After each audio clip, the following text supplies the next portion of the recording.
nobody has ever been asked to elaborate on the Bruins being bad at drafting. He did not think he had to explain that. Right. And he was like, the Boston Bruins had a press conference today, and it was not amazing. This was their leadership press conference that they have every year. They have their breakup day, and there you hear from the players, and then a week later, they do one with CEO and chair, whatever his title is, Charlie Jacobs, general manager Don Sweeney, if he's employed, and president of hockey operations Cam Neely, if he is employed. All three of those people spoke today, and it was a disastrous press conference. Some of these press conferences over the years have been bad. When there is a bad Bruins press conference, it's this one. And a lot of times Cam Neely gets a little too charged up, a little too defensive. I'll remind everybody that this is the "if you sucked, explain why you sucked" press conference. Cam Neely, God bless him, lovely guy, is never prepared to do that. No. He just comes out, he sits down, and he's pissed. And it's unbelievable. Like, in years past, like, things go wrong at the end of the season, and then you can be, like, surprised by some of the questions. Cam Neely being surprised, being asked a negative question about anything after the season that they just had is incredible. How did you think that was going to go? So the most interesting one was him being combative with Kevin Paul DuPont of the Boston Globe. And I'll just do a little thing of like, this is why you need real reporters. And not that everybody else there isn't a real reporter, but like, it's good to have the fucking old guy who's been there a million years, has seen it all, good and bad, and is just going to kind of shoot you straight. Kevin Paul DuPont with some great questions. Not quite holding their feet to the fire, but just being like, I think an explanation is needed for this. Can you please give it? As in and out, as direct as possible. Mm-hmm.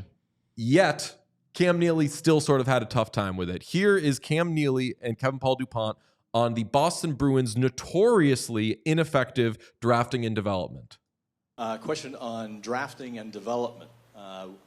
Neither of them have really been up to expectations, in my opinion. So can you just elaborate on that, Kevin?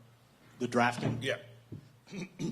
Well, where we've picked and who we've picked and how it's turned out. Well, where you've picked is not a lot of top 10 picks, but ultimately not a lot of first-round picks. But ultimately, are those draft picks? Have they developed? Have they come in? Have they come online the way you want them? If that's the case, fine. But well, obviously, you wanted to hit on all your picks. There's no question. I mean, some of them. The work that the scouts do throughout the course of a year, they put in a lot of time and effort. They understand the players as best they can. We get the information from the scouts. Don ultimately ends up making the picks with the information that he gets from the scouts throughout the year. But I think that our drafting and developing, the narrative there is a little off. It's been going on for quite some time. Goes back to 15. Okay, stop it right there. Yeah, that's a good place to stop. If there is a narrative about your drafting being terrible and your development being terrible, and this narrative has existed for 10 years, you've probably sucked, or at the very least have not been good at drafting and developing for 10 years. Well, if you're going to call it a narrative, and which is the suggestion that maybe it's a bit of a myth. Maybe it's a little fictional. Yeah. Maybe there's been artistic liberties taken with this narrative. I would not immediately point to 2015, right? Which is historically like the defining awful draft for the Boston Bruins. 2015, the draft in which I believe they had the 14th overall pick and then traded Milan Lucic for the 13th pick, Dougie Hamilton for the 15th pick. So they had 13, 14, 15 all in a row. Went Jakub Zaboral, Jake DeBrusk, and then Zach Senyshyn all in a row when there were higher rated players, especially higher than DeBrusk and Senyshyn in Kyle Connor, Thomas Chabot, Islanders. Matt Barzal, like very long list of consensus guys who should go there. So Boston fans know this well, but when he says going back to 2015, that's what he's talking about. Now he is going to, I believe, continue and explain why, for some reason, Don Sweeney didn't mess that up. And 15, it was really unfair to Don. By the time Don got hired, it was late May. Draft was late June. He wasn't even probably thinking about being a general manager of the Boston Bruins at the time. Stop it right there. He was hired as general manager. His previous job was assistant general manager of the Boston Bruins. He was in their front office for years. He spent the whole year, hopefully, working on this draft. He had a different office. He had to get acclimated. Even if you had absolutely no thoughts of being the general manager, that's still like being the vice president and being like, I had no idea I could become president. Yes. You're like a heart attack away from having that job at all times. And also, even if that was the case, he was hired before the draft. The draft is what was the AGM doing then? And the draft was the first order of business for the new GM. To say that he was unprepared for that moment means that he did a bad job. They did not appoint him right away. It was considered a kind of fait accompli that he would be the next general manager, but he interviewed for the job. What was that interview like? What's your plans for the team? What are you doing? Who do you like? Did they never bring up like, hey, so who do you like in the draft? We got a pretty high pick this year. We got 3 of them. And continue. What Don did leading up to the draft to make the acquisitions that he did with those picks to get the 3 picks, I thought was really good. Then Don was trying to move up in the draft. It didn't work out. What we should have done, looking back, we should have taken some time out and said, okay, guys, let's regroup here. We didn't move up. We got 3 picks in a row. I think it was very new for everybody. We stood backstage for those 3 picks. What we should have done was get back to our table and say, okay, let's sit down and say, are we okay with our list? And, look, these are things you try to learn from.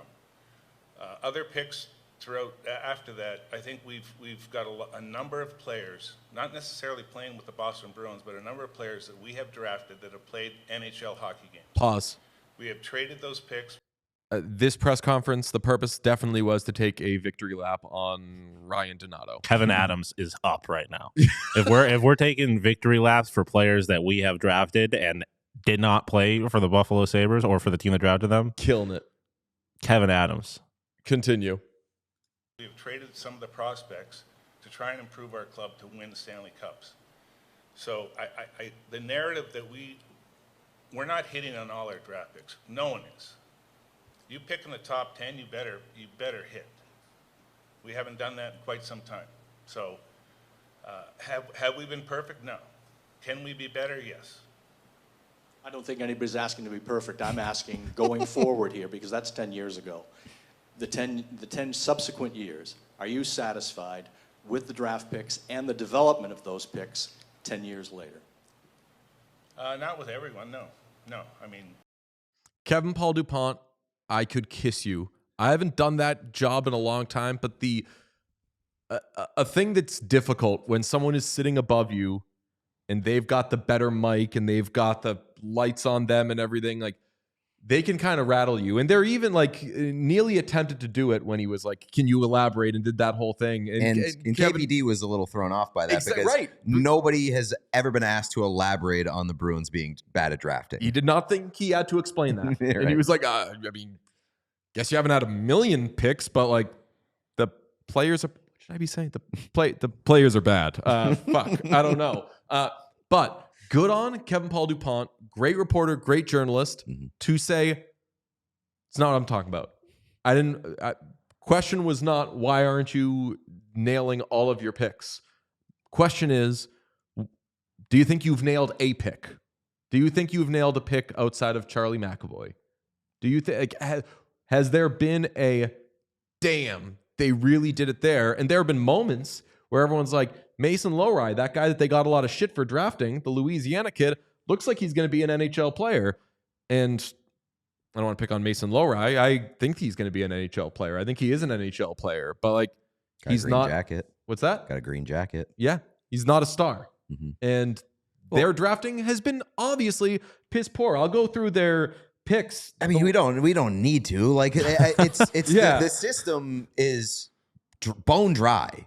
And that's a big problem and big reason why the Bruins are in the position that they're in. And that's a big reason why this press conference went so poorly for the front office after a very poor season. It's because there were never the next guys in line. And yeah, of course, they traded some of these picks to try and reinforce, and I don't blame them for that. But you've also picked so many times and missed so many times. And you don't have to draft inside the top 10 all the time to hit on your draft picks. And once you get outside the top 10, when you're at 13 where they were in 2015 or you're at 29, you don't have the exact same chance. But like once you do get outside of the top 10, it becomes more of a crapshoot.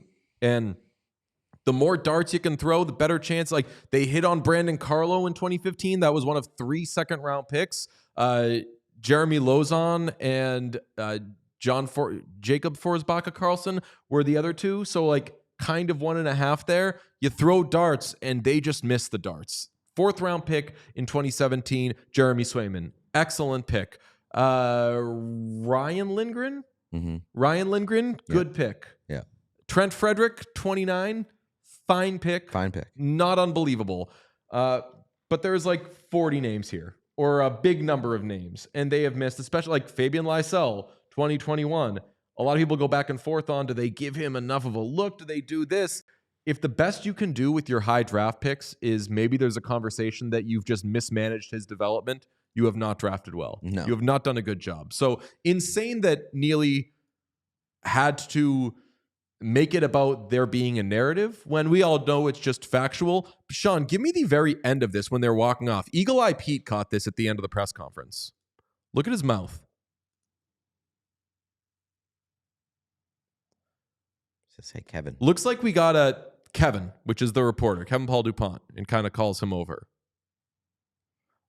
I'll speak from experience and say he has done that to me after one of those. Again, it's that press conference is where don't piss off Neely. Mm-hmm. What could he be? What is he clarifying with Kevin Paul DuPont after that conversation? I don't know. And there's no way he's like, hey, you were trying to do this or whatever. Like, because that was, I just thought this was a really, really poor showing from 100%. the Bruins. And they could have gone up there and said, like, we suck, we did a bad job, like things we struck out, and here's what we need to change. Like I heard the beginning parts of that press conference, and some of the things they did take accountability for, and there were things that you do want to hear. But the longer it went on, and the more defensive and angry, and Cam Neely was sitting there, and you could see him visibly steaming while sitting at the. How could you possibly not be prepared for things to go that way based off of the season that you had? It's also just such a bad look. We're all looking for the guy who did this. I'm not saying Neely. I'm saying like the guy who did this is sitting next to you. The guy who did this, you're giving a vote of confidence to. The biggest thing other than that exchange that I took from this press conference was not only did they all give Don Sweeney a vote of confidence, kind of. I thought the conversation during the season was like, are Neely and Sweeney back? Are they going to get rid of these guys? It seemed like everyone's kind of looking to Jacobs, who's the owner, so he should, but also Neely as like, so you think you're going to give this guy another chance? You're going to, and I'm like, Right. Since how is Neely in the part of the so obviously safe group, and we're making this about Sweeney?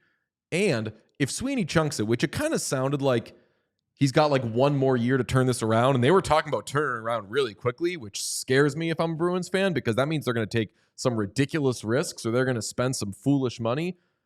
I'm like, if this fails again next year and we end up in the same position asking these same questions, isn't Neely also going to be part of it? And I thought that Neely kind of would already be part of it. Guess not, though. We all silly like the mayor.